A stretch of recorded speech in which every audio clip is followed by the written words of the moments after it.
Moving on through the losers bracket, we've now got Inspector Caught versus Mephi. And surprisingly, Inspector Caught actually beat out Farms in the last game. I don't know whether or not that was a meme game. I'm not going to go watch it. But one way or the other, we have ended up with a match in front of us. Now, Inspector Caught is on the bottom left. Both players have drawn Cybern, and he is opening first land, going for a quite aggressive power generator build that I am sure will lead to second air. On the north side, we have got Mephi, who is first land as well, with not quite as aggressive of a build, but definitely going air second. Although the placement of the power generators is quite odd until you realize that he's shot an engineer down here to get some reclaim on the tree clumps to his south. This is something that I forget about on Forbidden Pass, which is the name of the map.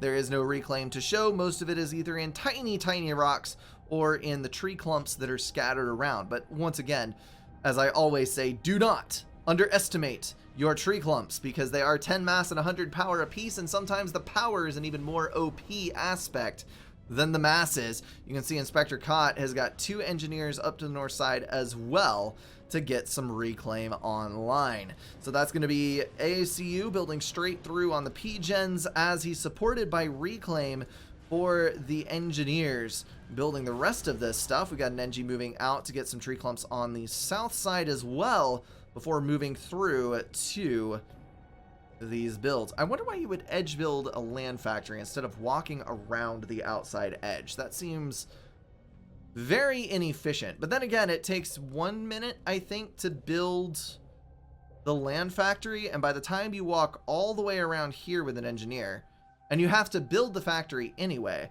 it's probably faster. Little things like that push you up ahead of your opponents. All right, Mephi's already got his second air factory online, or first air rather. His first air factory, his second factory in total. Inspector Caught is getting his online as we speak, and there was a scout out first, followed by an interceptor, so no early aggressive unit to be worried about on Inspector's side. Excuse me, guys. Very sorry. I do apologize. Apparently, there is a lack of oxygen in the room. Hunter, perhaps because I'm consuming it all. Mephi is moving a Hunter around the right-hand edge. That is not going to be super useful in actually denying a push. If it had run around, it may have been able to kill the engineer, but there is a Mantis moving up on guard duty, so probably not. But it will be able to give advanced notice of a raiding unit around the right-hand side, or it will be able to kill an engineer that is just haphazardly sent over to that opposing edge. Now, the meta, as far as I know on this map, is to walk your ACU across. There is actually a pathfinding area here where this little smooth brush has been drawn over the terrain here. That allows you to walk over and down right here, and then you can build those 4 mass extractors and get production up on the other side of the map, and that is your expansion with the commander. I don't know whether or not both of these players will be following it, but as you can see, we've already got the ACU queued for Inspector Caught to move right across to the center and get these things online. Up on the north side, we do have units moving around to see whether or not that is happening over there. And we have a drop. Now, Mephi has loaded some combat units as well as engineers. I'm not sure exactly where he's headed with this, but this could make a pretty big difference on the game overall, depending on where that goes. So he is going to drop on the outside edge and build that. And then his raiding party has actually made it up over to this edge. Now, that would have been nice had the engineer run all the way around the side. However, with the edge build of the factory, that engineer is going to be much more difficult to kill. So the impact this is going to have is that Mephi is going to be starting the build on his mass extractors significantly earlier than anything Inspector Caught is doing. Once he has a couple land factories up, he'll be able to build advanced units, negating the walk time from his home base, and he is going to counteract. He's actually going to have these 4 built before the ACU makes it across the river, so this expansion may not matter as much. He is moving the ACU over, so hopefully he will be able to claim that, as is his technical right according to the meta, depending on who you want to believe. But that's a really smart move. I don't think I've seen a lot of transport play on this map. It does come up more later game, because you're able to pick up higher tech units from your HQ in your base and move them to the front lines more quickly so that they can get into the fight and make a bigger impact on the game overall. I've not seen early transports, and this seems like a fantastic idea, going about it the way that Mephi is doing it. So that's also going to let him get, ooh, that bomber picked up the engineer kill right here that was going to build those expansions, and another 2 engineers going down. That's going to be 3 kills. Yes, 3 kills on that bomber. Well freaking done there, Mephi. So that's going to give him a point defense on the front line. He'll be able to build the mass extractors there. 27 eco to 23 already, and that's mostly revolving around this expansion right here that has already been claimed. Got a radar, got a point defense going down, and an additional land factory as well. This is also going to give him a second base of operation should he get cut off through the center. This ACU is probably going to be setting down at least a couple of land factories to stream some units in, and that could cause some mischief for bases that get cut off, but that is much less likely now. Transport coming back in. That is going to drop additional engineers on the north side. He saw these units coming up, and unfortunately they did not push. They could have done so much better, but I'm sure he saw the little blips over there on the radar and decided that no, that was a bit too risky, so he's going to hold off for a fair bit. He actually did have an air scout in the vicinity. And on the north, sorry, I got distracted by the chat. Yes, betting did end, and I did not start it for this other game. We are going to reset and refund, sorry. That is why I don't like doing bets sometimes in the latter games, because disconnects and things happen. All right, back to the game. Mephi is now dropping with the transport over to this other mass extractor.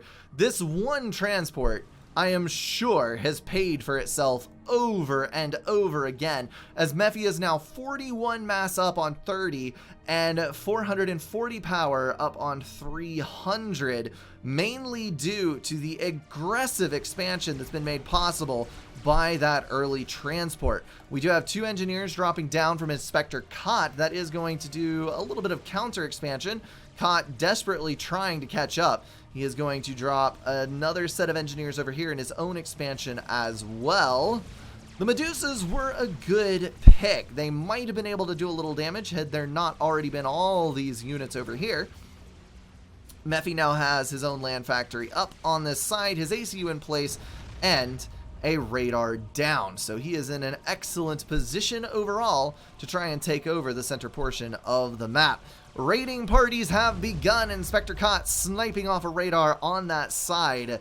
Looks like Mephi will be forced to build some combat units to claim this area in the middle.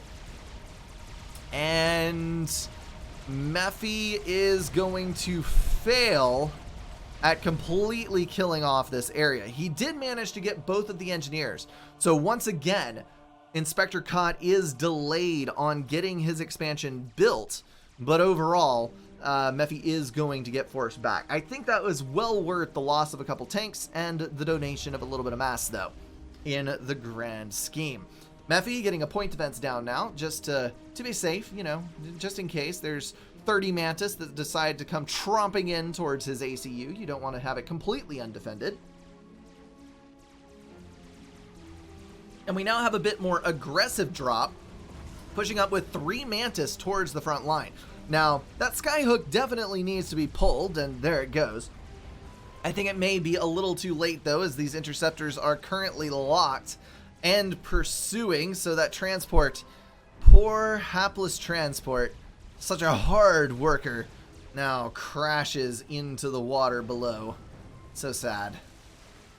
But the damage is done. Mephi is now in strong control of the map, near doubling the income of his opponent and pushing loads and loads of units out into the map. Inspector Cott is definitely on the back foot and will have to work very hard indeed to overcome this beginning.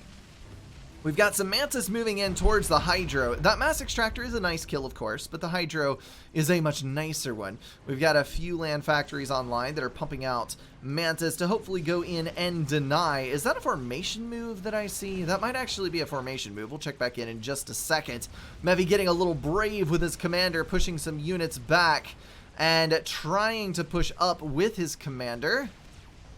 And the push shall be denied as a bomber comes in for a pass and manages to kill one Mantis and heavily damage 2 additional.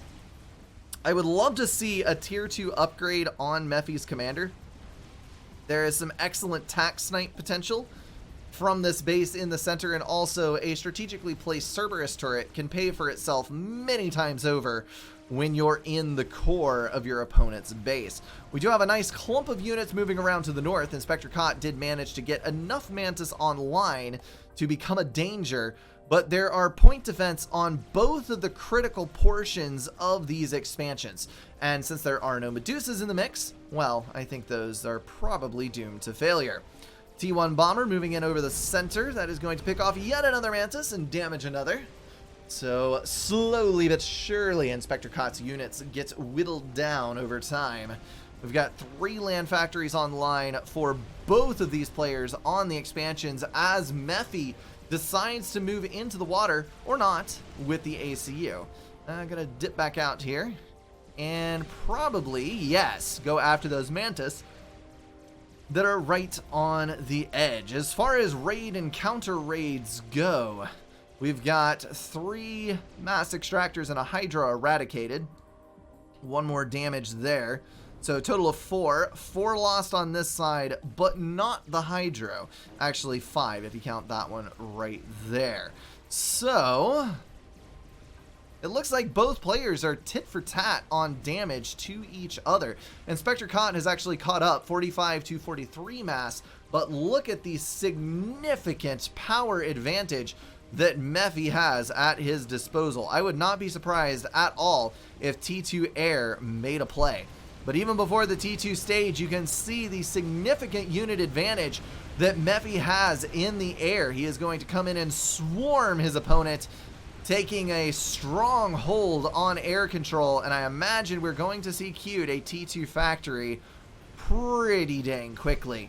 Although interceptors continue to pump out, so we shall have to wait and see. T1 Bomber wreaking havoc upon Inspector Cott's units, although not enough. Mephi is going to lose out on all of his tanks in that locale, although perhaps, yes, kill off another Mass Extractor in the interim. Inspector yelling nah at something. I don't know exactly what that was referring to, but now we've got Mephi moving in for an airlock on the home factories. Inspector Cott building a second air factory because, of course, you do want to have a significant advantage in air production, at least when you lose air. But we're still going to see loads of bombers and T1 air units out of these factories. I, once again, wish that we could see a T2 air shift because the Renegades are such good units. The Cybern T2 gunship is the only one that has AoE, making it ludicrously effective versus both T1 swarms and clumps of power generators and whatnot. So once those things hit the field, it is a fine day indeed for the Cybern military. Inspector Cott falling down to 35 mass per tick as he loses another Mass Extractor there, additional ones in his expansion, and his entire northern pass throwing out the GG, saying that there is no point in doing anything else. Rather anticlimactic end, but I do not blame Inspector Cott one bit. He lost air control, he lost map control, he was getting bombed to death, and unfortunately that is pretty much all she wrote. Very strong play from Mephi.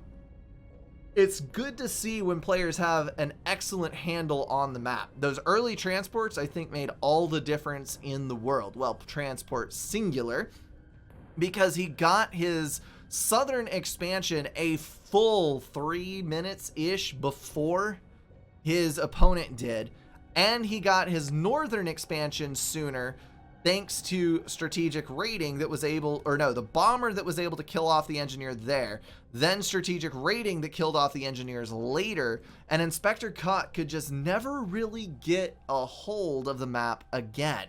When you get shoved that far off balance early and you take that significant of an early lead, it tends to snowball as the game goes on. There are opportunities to make it up. There are opportunities for snipes. But unfortunately, this game, Inspector Cott was not able to pull it together. So congrats to Mephi. He's going to move on through the losers bracket, and Inspector Cott gets knocked from the tournament. Moving up through the winners bracket, we've got Blast Chilled versus Obfuscation on a map called Open Waters. This may look very familiar to you, and it definitely should, because this is open palms with some water thrown in. Haha, how original. So basically this is turned into a T1 Navy fight map, and hover units obviously have a monumental advantage. So luckily both of these players have drawn Seraphim and Aeon. So one has hover arty, one has hover tanks. Both will be able to do some early damage and spam across the water. You want to get at least one of these islands. You preferably want to get a foothold on both of them. You've got additional hydros plus an extra 7 mass extractors on each expansion point. Well, actually, there's 8 on this one. Oh dear. Oh my, oh my. No, that's 9. Sorry, Brink can't count. So that's 18 mass extractors per side island, 2 hydros, 6 mechs in the middle, and then in her core base, you get a clump of 4 with an additional 5 on the expansion point. So that's going to be 9 mass extractors total. It's such a mass-heavy map. You're going to be able to get a lot of spam out with this kind of mass extractor count. So we're probably going to see ACUs diving off to the side islands at some point, I would imagine. This is a 10-kilometer map, so you probably don't want to be pushing up directly through the center. It would be a bit much. Blast Chilled is on the south side. He's capped for an early T2 mass extractor with the power adjacency to help him out with the cost of that. We've got an early artillery that is headed out dead for the center, and if I control shift, you can see that there are a substantial number of trees to reclaim and some 10 mass rocks as well, so definitely not light on the mass. I am now looking at this map and realizing that while the center is the same, the sides have definitely been reorganized. This is not the plateau that we all know and love, so there are some differences. Okay, so what is this map going to come down to? In my opinion, it is probably going to come down to frigate spam, because the map's just big enough, the players are just far enough apart, that you won't be able to get a significant hold with either hover arty or hover tanks. One of the big things to do would be to try and deny either the early transport or the walking engineer from one player or the other, and be able to take an entire island all to yourself while contesting the other side. And to that end, Blast Shield is currently dropping both. Well, no, hold on. He is dropping 3 engineers to one side and then returning the transport. And he actually got his transport out early enough that it was not scouted by Obfuscation. Obfuscation is assisting his air factory rather heavily. That's effectively 2 air factories worth of production. And now he's also finishing off a T1 naval factory with which he can build frigates to sail into the wild blue yonder and kill off some units on the other side. Blast Shield moving up to try and take all of the mass extractors for his very own in the middle. And he's also building his own naval factory. I don't know why I am yawning so much today. It kind of concerns me about the airflow in this room. So on this build, that's 1 land, 1 air, 1 naval, 1 land, 1 air, 1 naval.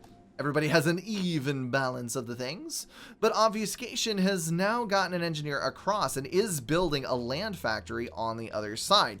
Now, 3 engineers is typically better than 1. The 1 is going to get over there quickly. We've seen that that transport did not beat this engineer by a significant margin. However, you've already got a land factory down, radar going up, 3rd mass extractor building, and this hapless little guy is only about halfway through the 1st land factory. So that does provide a significant advantage indeed.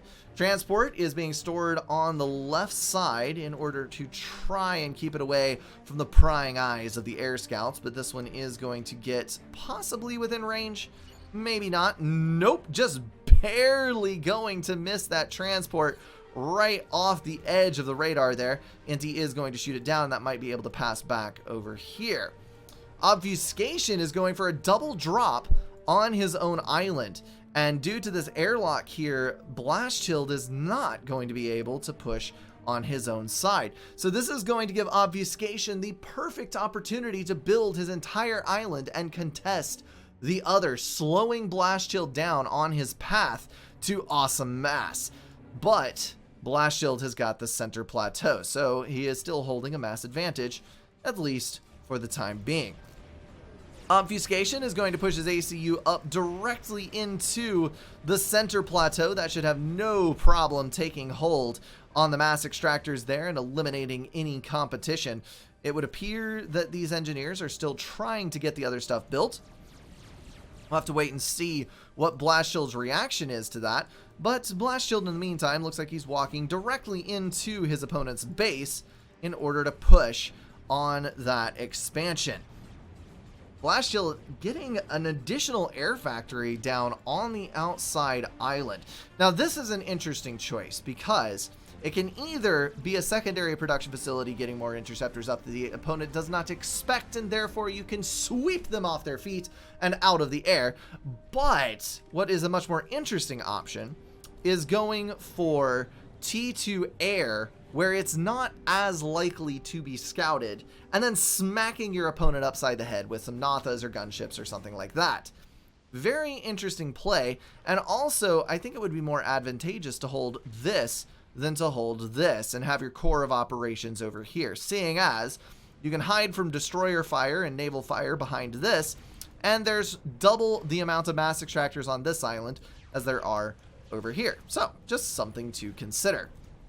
Blast Shield coming in with a bomber, hitting up a mass extractor, it would appear, as it comes around again. But Blast Shield is going to be able to get his ACU in, eliminate these land factories before they become much of an issue at all. Did he actually purposely, he might have, land one hit on the mass extractor so it would die in one bombing run? Surely he did not think that through that hard. We've now got additional engineers out for Obfuscation, who is working on his 4th land factory at a maddening pace, trying to get enough build power online that he can sweep Blast Shield away. But I think Blast Shield is going to know what's up now, as his Tham moves in and gets hit by multiple Auroras, and he should start building additional build power down here to recover. So I don't think that it will actually be that big of a deal. T1 land factory getting reclaimed. Interesting point of fact, you can reclaim significantly faster than you can damage things as a T1 unupgraded ACU. If you upgrade to gun, then you can damage faster than you can reclaim. However, if you go T2 ACU, you can reclaim faster than you can damage with the gun upgrade. So it just kind of goes back and forth like that, especially when on buildings your overcharge is significantly nerfed. Blast Shield rocking 29 to 31 mass income at 540 power. Let's take a look at the reclaim here. 1500, and he has power stalling like a mofo. What on earth are you doing that will require that much power? 43 to 460. Looks like he's power building factories, and that is what is taking such a toll on his grid. Also, he is building multiple instances of power generators around his base, with up to 4 engineers at a time, as well as building more power on the outside edge. So this is dire circumstances as far as his power grid goes, but I think he will be able to recover. More land factories going down on his site expansion. Of course, there are 5 land factories, number 6 going down. Obfuscation is intent on taking this entire island for his own, and while you may look at this and go, you know, that's an awful lot of mass to invest into a site expansion. Well, when there's 18 mass extractors up for grabs, guys, you gotta invest what you gotta invest. And by the same token, if he wins this, this is going to be very difficult for Blast Shield. Blast Shield is on exactly even mass income, currently at least, with that superior power. I would love to see a T2 factory right about now, especially since there is nothing in the back here. Actually, you don't even need a T2 factory. You could go T1 airdrops with Zooies, and you would be able to wreck stuff in the base. It would be a beautiful thing to behold, and I would be eternally grateful to participate. Looks like we've already got a T2 mass extractor here with a second on upgrade, but pause due to the power stalling earlier. And our first T2 mechs is coming online for obfuscation on the other side. Looks like Blast Shield may be able to overrun this right side island. He is moving his ACU up. He does have a significant amount of naval forces present, and due to some very helpful bombing passes by units that now have 3 kills on there, he has been able to recover quite nicely and maintain his hold thanks to this choke point. So, not going to lose any ground on the left-hand side and gaining ground on the right. Blast Shield is doing quite well for himself as of now. Looking at naval units, Obfuscation has gone for a T2 factory and is dropping T2 subs in the water. Something to bear in mind about the Aeon versus Seraphim naval matchup. The Seraphim destroyer has pretty bad torpedoes for what it is. It is supposed to be a combination sub and destroyer. But like a lot of units in the game, when you balance based on what the unit can do, you get situations where, like, the brick trades 25 DPS in lands fire, although there are other balancing decisions that go into that. But you get a weaker land unit in exchange for 5 DPS in torps. The Seraphim is kind of in that weird balance area. So the T2 subs, from Cybran especially, but also from Aeon, actually out DPS per mass the Seraphim destroyer in torpedo damage. So as long as you hold air control, and that's the key qualifier here, because air control is critical. As long as you hold air control, you can build straight subs and beat Seraphim Navy. Potentially even through to the T3 phase, as long as you can keep in range of the sub hunters, because the range is the T3 sub hunters advantage. And this is going to be beautiful. Blast Shield dropping in Artie exactly as requested. This is going to be a devastating blow to the core base. He's decided to drop on this outside edge to hit the P-gens, and then we'll move over there. I would love it if this could also kill the T2 HQ, although I don't know if the DPS is there, especially considering that there is a destroyer moving in. Oh, first shot blocked by the cliff, which is a critical mistake, because that AoE blast could have killed half of the artillery in the first shot. That may have actually done more damage in the back end, but all the same, 6 T1 power generators lost, quite a significant number of units, some engineers, some build power, and another blow taken on the T2 factory. Looking back around the rest of the map, Blast Shield still making progress on the northern expansion, and on the south, he is doing quite well for himself as well.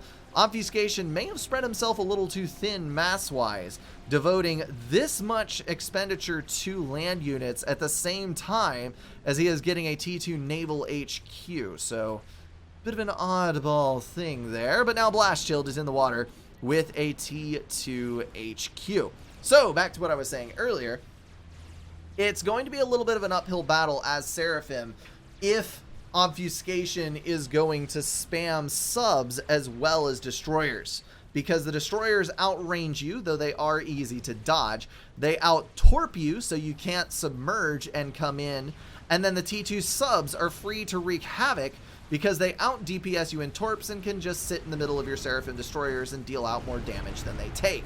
So, all in all, a fair bit of an odd thing. Although the more destroyers that are in here, I think the better off the Seraphim Navy will do due to the dodging factor. Alright, 4 frigates versus 4 frigates. A T2 sub on the front line that is already heavily damaged. The destroyer should be able to take on single ones. I think it's like 2 point something subs per destroyer. I don't remember exactly. So if there's a single T2 sub, you do not need to worry too terribly much. Destroyer and sub side by side, another matter indeed. Destroyer is going to carefully zap away at all of the frigates that are there and then move in to target that Exodus class. But as you can see, the Exodus has significantly more HP and equivalent or better damage. So if that destroyer isn't dodging, it is doomed. And I think that doomed is the proper descriptor, seeing as it took a couple of unnecessary hits from that destroyer just standing still. We've got a cruiser out, which is going to help with the air situation, but on the north side, Blastchild is currently wrecking face and the base. He's going to claim all of this for his very own and build those mass extractors, bringing his income back up even with Obfuscation. Obfuscation has decided to go for the teching route. So he's already on 3 T2 mass extractors, upgrading a 4th, whereas Blastchild has only got 2 and is not upgrading additional, instead pouring his income into more units in order to take these side expansions away. So as the game moves forward, it's going to be a question of whether or not Blastchild can hold on the Navy and also manage to claim both of the sides and not do as Obfuscation was and overspend on what edge at the sacrifice of the other fronts. That is going to be 2 destroyers versus 1 and 1 versus 1, but thanks to that double DPS and a nice little miss there, that destroyer is going to go down, leaving Blastchild at the advantage in Navy. Failure on the left, though. That's going to be a bit of a fallback for Blastchild's units, trying not to lose all of them. We've got more air moving in on the left. I'm not sure why that's coming in exactly. Perhaps bombers will be following shortly. But for one reason or another, he wants his air on that edge. Perhaps it is just a feint to try and make his opponent have second thoughts about pushing in too far. Obfuscation sitting under the water, calmly reclaiming T1 artillery as they roll over his head and trying to prevent those from reaching the base. The Aeon cruiser does have a rather nice deck gun, which you would not typically think of on a cruiser, but it does. So that's going to be able to sit over here and do quite nicely versus the handful of Zuis that are coming in. Although, as the numbers grow, maybe not so well. Pardon the thunder if anyone hears it. There is a storm going on outside, and I'm not sure whether or not the mic is picking it up. Just call dark green Blodeer. Alright. If you insist. I'm trying to keep the naming consistent. But yes, Obfuscation is Blodeer. Are you saying obfuscation is not a fun word to say? Because I'm having quite a good time with it. Alright, on the northern edge, we do finally have another destroyer out once again for Blodeer. It's going to be able to guard that commander, which is rather frail in the water. A single destroyer does a pretty good job of stripping the HP away rather quickly. We've got 2 destroyers on the south side, almost up to 3. With that base gone, Blastchild now has a significant mass advantage, sorry. Although he's still just a tad behind on power. I'm not sure why Obfuscation jumped there briefly, but it looks like they're about tied now. Let's actually go take a look. So we've got minus 32, minus 12, blipping between minus and positive, or negative and positive, minus and plus, whatever. Oh, there's a drop. It is going to get through. It's on radar, but he's not picking it up. Oh no. I thought he was going to drop back there, but it's not. That transport is not going to make it. Unfortunate indeed. All right, Blodier at 61 and 1040 income. Blast Shield at 77 and 1040 income. Literally neck and neck on power, with Reclaim making up the difference on some of those trees. We got almost 8,000 Reclaim for Blast Shield and, well, 7,500 for Blodier. So neck and neck in that regard as well. Looks like the Aeon T1 unit advantage is starting to wear Blast Shield out on the left. He has managed to claim his entire island, and he did it more quickly than Blodier did. So as far as the matchup is concerned, Blast Shield is rather significantly ahead at the moment, but that is going to shrink as a lead once this falls. And I think fall it shall, because there's not enough build power left to fully deny. Yes, there's enough units here to kill this off, but 2 factories went down, and there's more units streaming from the north. So I don't think that this is going to end well for Blast Shield. Perhaps the bomber shall make up the difference. Oh, that hurt. 1, 2, 3, 4, 5. I think that was at least 5, possibly 6 units in one pass with the bomber. Aeon showing its weakness to T1 Air in that instance. That might be enough to save Blast Shield. He is going T2 HQ on the outside island. That is an odd choice indeed, but it may be a wise one, because if he's able to get Ilshivas up, he'll be able to fully counter the Aeon forces moving in and get that other side island as well. All right, 3 destroyers up on the front with a healthy amount of frigates versus 3 destroyers and a healthy amount of frigates plus a T2 sub. So navies are pretty dang evenly matched at the moment. But we do have an additional destroyer coming from Blast Shield's factory, as well as another halfway built. So he is doing quite well for himself at the moment as far as naval build. Blast Shield starting the T2 upgrade on his commander as he picks up another drop to offload at the main island. Whether or not this one will be successful, we have yet to see, but seeing as all of the air is on the south island, I don't see why it wouldn't be.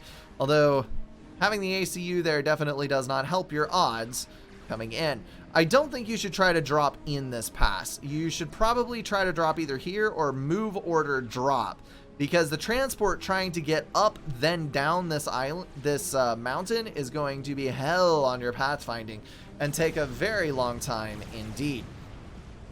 All right, T2 tank, or T1 tank, sorry, going to focus in their fire on that T2 mass extractor, trying to trade in for the higher value unit. If there is an energy storage, is there? I don't think that there is. That's all power generators. That would have been a beautiful overcharge. But those tanks are going to die now, having eradicated a handful of units, and the T2 mechs, they're going to fly right into a T1 point defense, and that, folks, is that.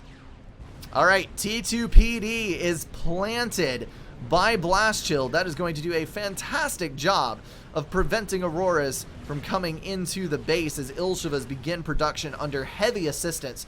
So that is going to be his long-term plan, to take this entire island in hand.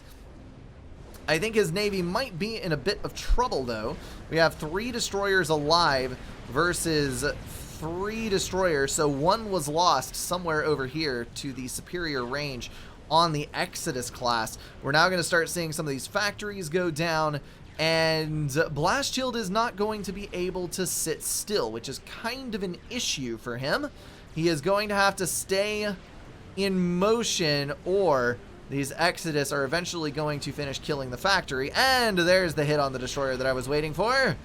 Kill off that destroyer. Oh, that was as close a shot as you can possibly make and not be in the AoE, but a last volley is going to finish that unfortunate son of a gun off.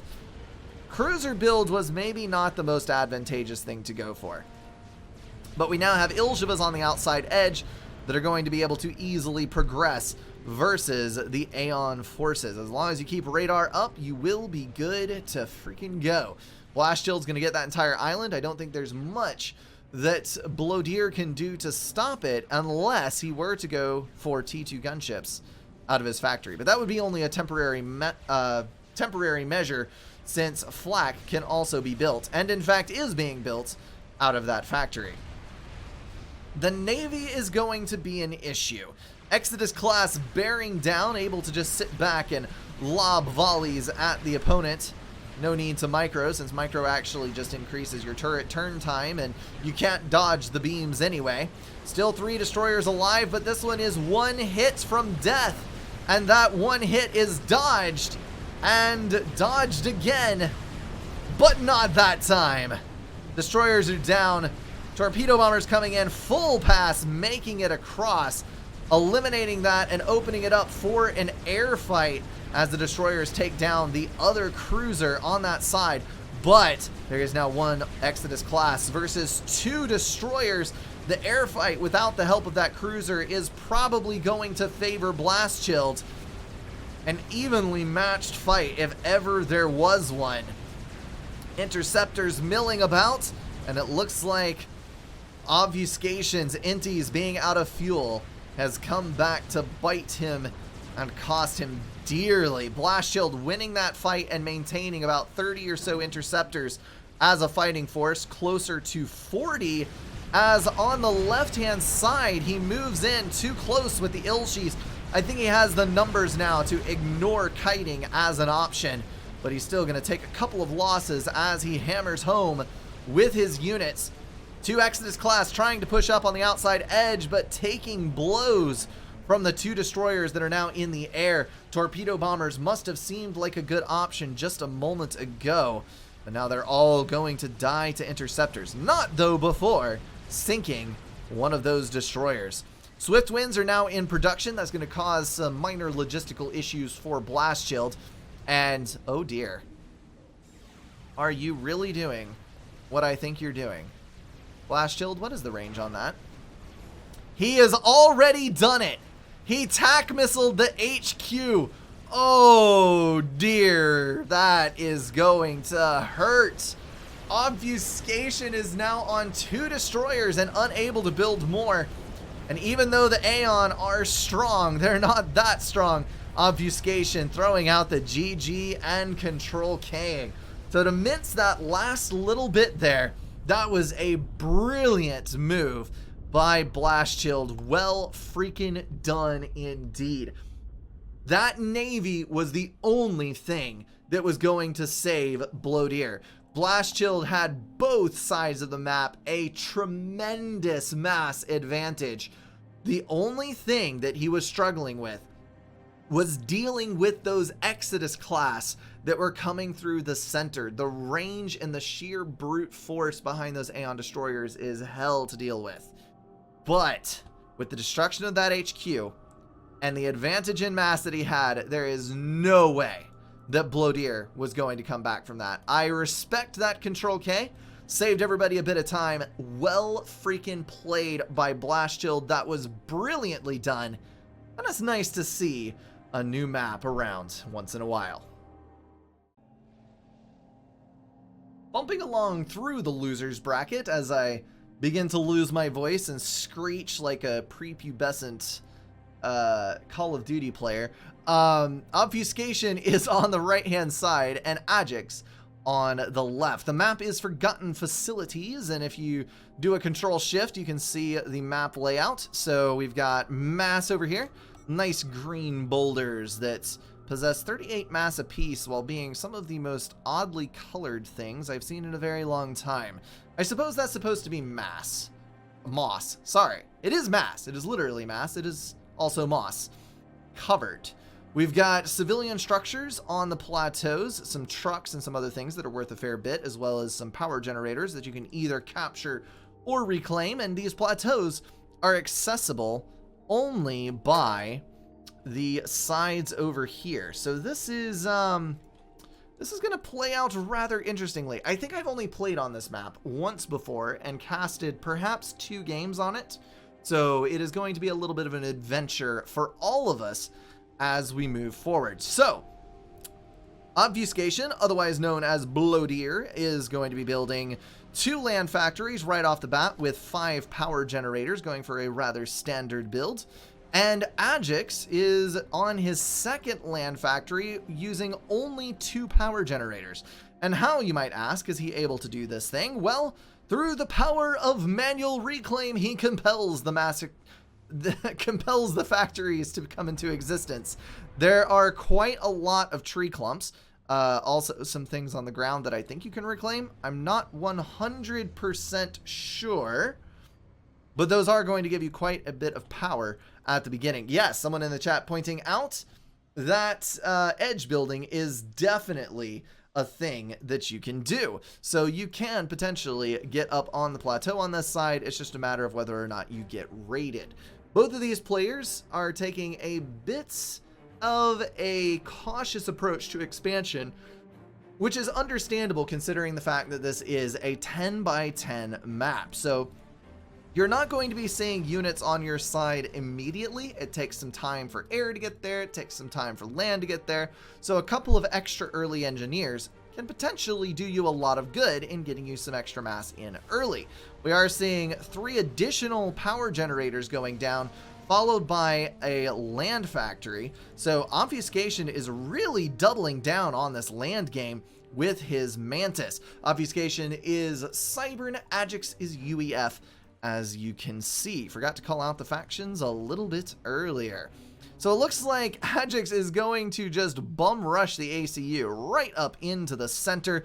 There's some healthy wrecks there with about 500-600 mass between the two of them on both sides. So very important to get those. And we've also got tanks rushing from Ajax into the mouth of the opponent's expansion. This is going to do 2 things. This is going to... Oh, dear. Are you actually going to be able to assist that? Your ACU... How do you get that lucky? How do you get your ACU to actually assist the factory instead of walking? I must learn this black magic. Okay, so Ajax is going to assist his factory there, then walk to the center, which is going to create a nice little roadblock for the other player trying to do this to him. And it is also going to give him some production at the mouth of the plateau to hopefully claim it for his very own. We've got a Mantis and a Scout parked down here, which will hopefully prevent any run-bys from coming through and aggressing, though they are going to move in on an attempt for an engineer kill. Then on the left-hand side, Ajax has parked a Snoop to guard this pass as well, see what kind of units come through.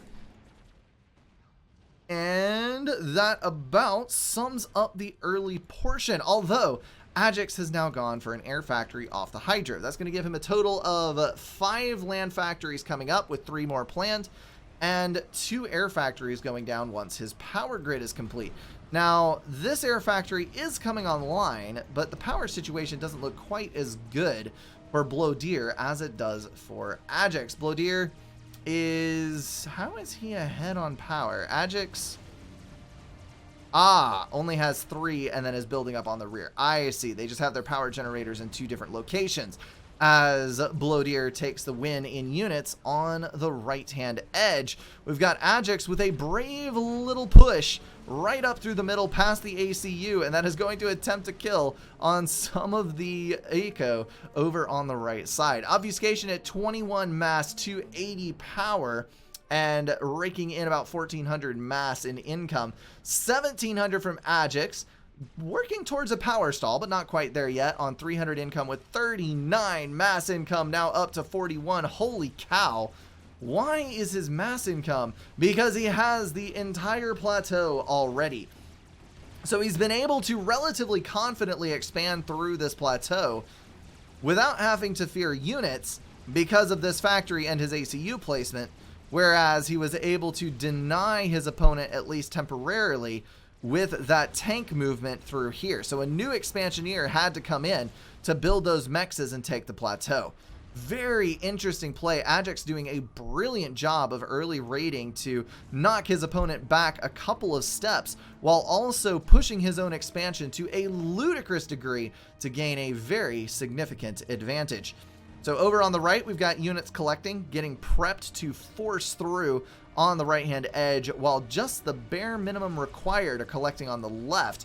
Looks like Obfuscation is doing a bit more of an even spread with his units, while Ajax is a bit more concentrated in his efforts, although he did take an entire chunk and send them over to the left now that he sees these oncoming units. Up in the center, Ajax dropping a point defense down to retreat to should Obfuscation try to push up on him, and then he moves up with tanks to push him away and take that mass extractor from his grip. Fortunately, not over his cold dead hands yet. Looks like Ajax was not able to fully deny the expansion here, but he did definitely slow it down a fair bit, as those two rear mass extractors are still unclaimed. And we're now seeing another push on the left. This is an excellent example of a player slowly but surely strangling the map down exactly how he needs to in order to progress. Obfuscation is not doing badly. He has a lot of units and he has a lot of mass income, but it's just not quite enough. Ajax maintaining a hair's breadth lead on every corner, just barely. Units falling back just to maintain.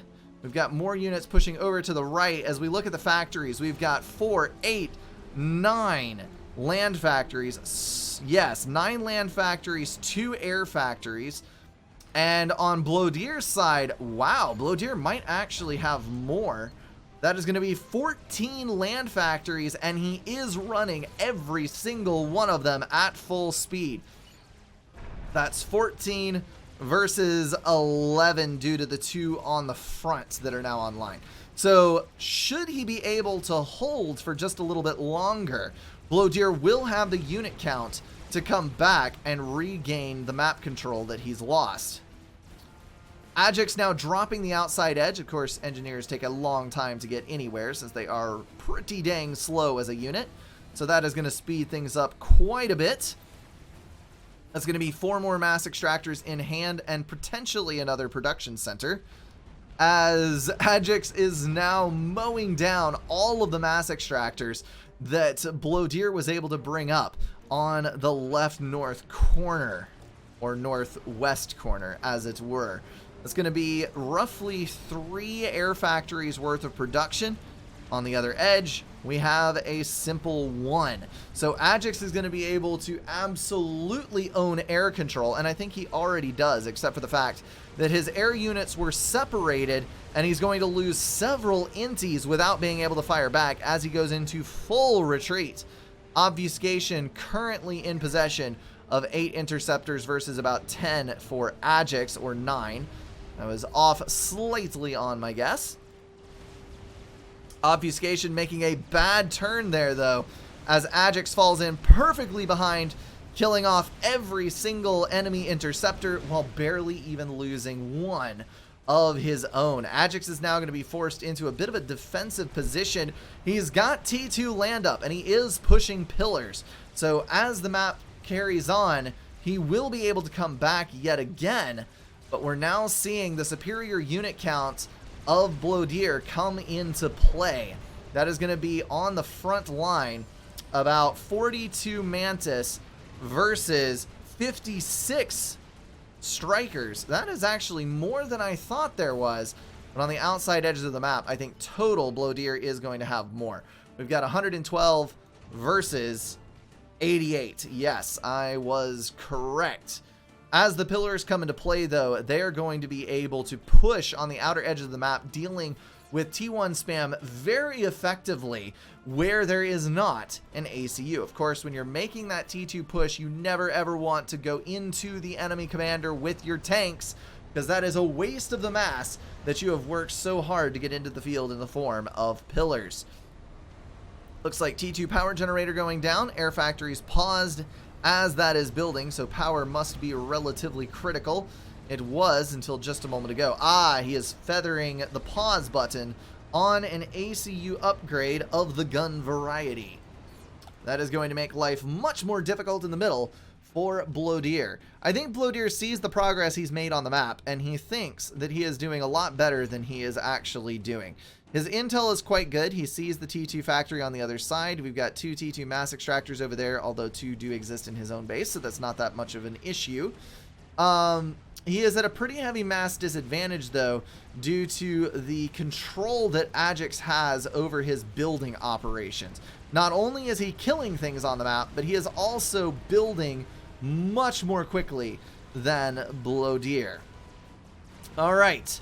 Blodeer desperately needs to go for a gun in order to counter this. Ajax dropping T2 after the gun in order to make that ACU as strong as possible. I'm kind of surprised he didn't go nano, to be honest, looking at how he's playing this up. But with the T2, he may be able to lock down the center of the map with some triads. Point events are not actually that bad of an idea when you have a choke point as narrow as this one. Was that a drop? That was definitely a drop. I missed it. Blodeer did it, and it did a minimal amount of damage, but unfortunately not enough to make a difference overall. Looks like we've got pillars standing off versus a rather large group of Mantis coming in on the left. Hopefully they'll be able to deny that. He's falling back and growing in numbers.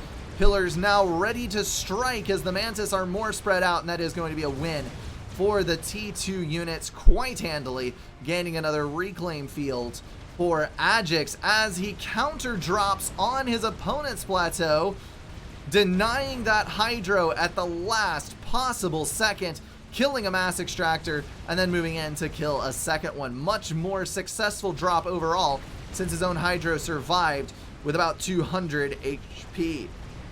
We've got T1 bombers in the mix now, flowing out and dealing death to the Mantis that are oh so rudely trying to get onto this plateau. That is going to be the end of Blodeer's T1 units in the middle, leaving him wide open to retaliation.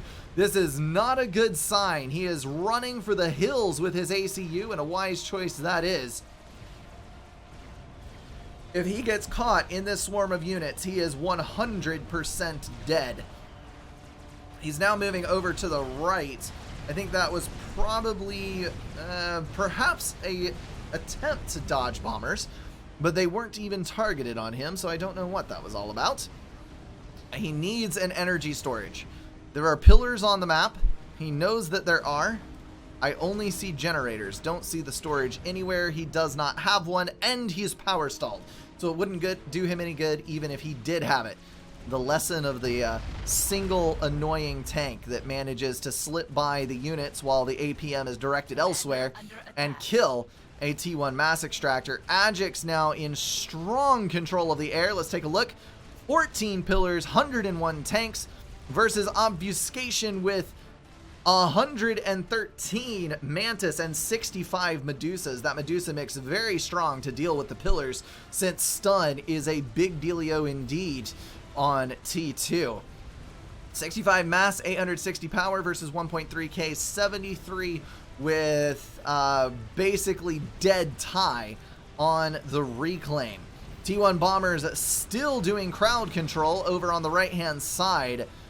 On the interceptor count, I completely failed to get it. That is going to be 16 versus, oh dear, 40. Obfuscation, dear, you are definitely lacking in the air department. Blodeer trying to get a couple of T1 point events down. You will notice that there are almost no Lobos in this mix. So that T1 point events is going to be able to knock out a fairly healthy number of tanks before it is finally dealt with. Ajax with the near invincible T2 gun commander just plowing through the center with a critical mass of tanks surrounding his ACU. All he's got to do is get in range of this build power and start killing it, as he already has a pretty significant hold on map control. We do have a T2 land HQ built that is going to go for a T2 power generator, hopefully the solution to Blodeer's power problems. Although at this point, a Cerberus turret might not be a bad idea. We've got triads going down in the base. Oh, the insult added to injury. Those triads are going to be able to run unit denial in Blodeer's own base as he tries to bring a land factory online with his commander to spend all of the mass that he has at his disposal. He's going to go for a pincer maneuver with the T1 tanks. That might be it. Actually, no. That is going to pull back. I was going to say, if you can cut off the supply of units to your opponent, you can sometimes do a fair bit of good. Here comes the pincer. He was able to fake out the units on this side. Will be able to kill at least one of the triads, but Ajax's ACU will pull out of this at full HP with not a worry in the world as more and more pillars stream up towards the front, causing massive issues for Blodeer. We do need an energy storage. Please, for the love of all that is holy, build one of those things. Because if you can get one, you can overcharge the enemy pillars. There are rhinos in the mix now. And T1 bombers galore incoming. This might actually be death by napalm. Got to get a flak out. Got to get the ACU back. Shedding a third HP on the first pass. But thank goodness Ajax's air was far out of place and partially out of fuel. And all those T1 bombers are going to go down with the ACU left at half HP. That does do quite a bit to make life difficult for Blodeer, because with half HP, he's not going to be able to front his commander as heavily as he was previously. He will have to fall into retreat. But that was a lot of mass from Ajax that's just been shot out of the sky. Blodeer reclaiming as quickly as possible, falling back in the face of all those units. He knows he cannot afford to get caught out. And he's going to devote a handful of units over to the left to pick off these engineers. As long as he kills the engineers, he's fine. He doesn't need to worry about that point defense. It is a moot point defense. Snicker, and the ACU goes up. Oh, no. The gun commander was in range, and he just could not get away from it. Couple that with the pillars on the front line, and that was GG. Blodeer doing a phenomenal job of denying to the very end, but Ajax just a powerhouse from the very beginning of that game. Ajax was able to get the early mass advantage, which gave him the earlier factory upgrade plus ACU upgrades and a slight unit advantage. He was able to raid very effectively and deny that mass to obfuscation on the right-hand side for an extended period of time. It's those little key moves that stack and stack and stack in a snowball effect that ends in this, where you have a Godcom with 3 veterancy and a backing of a dozen pillars moving in on an unupgraded ACU that can barely get enough rhinos into the field to hold ground. Well freaking played by both of these guys, but Ajax is gonna take the win. That is gonna wrap everything up for this video, guys. If you enjoyed it, feel free to drop a like and share it with someone. If you want to support the channel, catch the streams, or join the Discord, check out the links in the description. Thank you all for being at least partially insane, and I will see you in the next one.